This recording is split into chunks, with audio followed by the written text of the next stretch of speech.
ពុទ្ធភាសិតមច្ចុវៈពួកធម៌និយាយអំពីសេចក្តីស្លាប់ពួកជនណាទោះក្មេងក្តីចាស់ក្តីពេលក្តីបណ្ឌិតក្តីអ្នកមានក្តីអ្នកក្រក្តី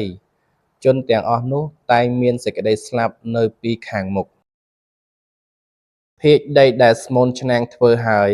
ទោះបីតូចក្តីធំក្តីឆ្អិនក្តីឆៅក្តីភាជទាំងអស់នោះមានកិរិយាបែកធ្លាយជាទីបំផុតយ៉ាងណាជីវិតរបស់សត្វទាំងឡាយក៏យ៉ាងនោះពួកសត្វទាំងអស់មុខជានឹងដាក់ចុះនៅរាងកាយក្នុងលោក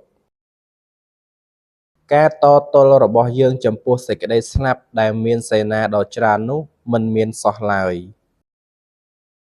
កាលបើសត្វដែលត្រូវជរានាំចូលទៅជិតសេចក្តីស្លាប់ហើយនឹងរកអ្វីជ្រកកោនពុំបានឡើយ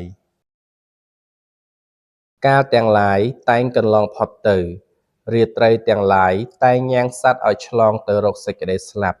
ជំនាន់របស់វ័យទាំងឡាយតែងលះបង់ដោយលំដាប់ទៅ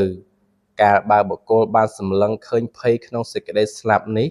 គួរតែខំធ្វើបុណ្យទាំងឡាយដែលជាគុណជាតិនាំមកនៅសេចក្តីសុខសត្វទាំងអស់មុខជានឹងស្លាប់ព្រោះថាជីវិតរបស់សត្វមានសេចក្តីស្លាប់ជាទីបំផុតសត្វទាំងឡាយទទួលយកផលបុណ្យផលបាបហើយនឹងទៅតាមយថាកម្មគឺអ្នកធ្វើបាបតែងទៅកាន់នរកចំណែកខាងអ្នកធ្វើបុណ្យតែងទៅកាន់សុគតិភពព្រោះហេតុនោះបុគ្គលគួរតែធ្វើបុណ្យដែលនាំទៅក្នុងបរលោកឲ្យចម្រើនព្រោះថាបុណ្យទាំងឡាយជាទីពឹងរបស់ពួកសត្វក្នុងបរលោក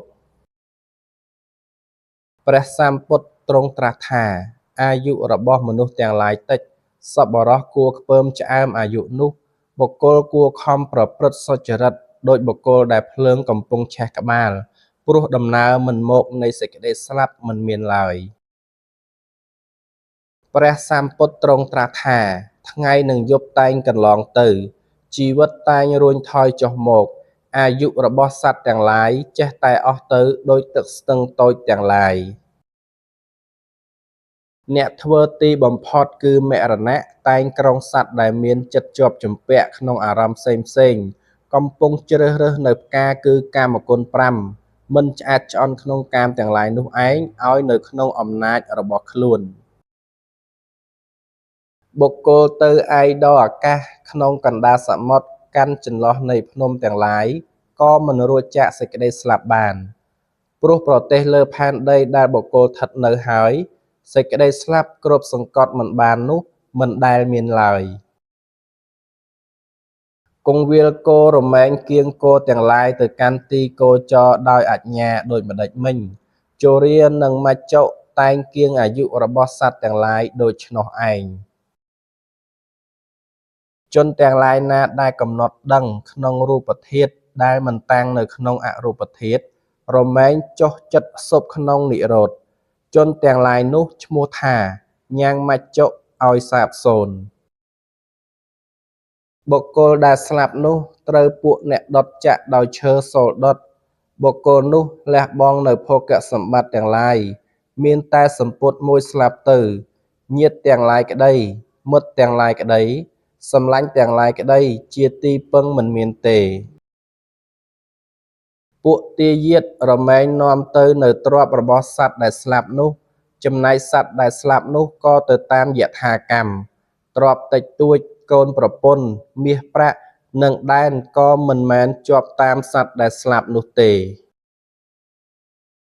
បុគ្គលមិនបាននៅអាយុវែងដោយសារទ្រព្យទេ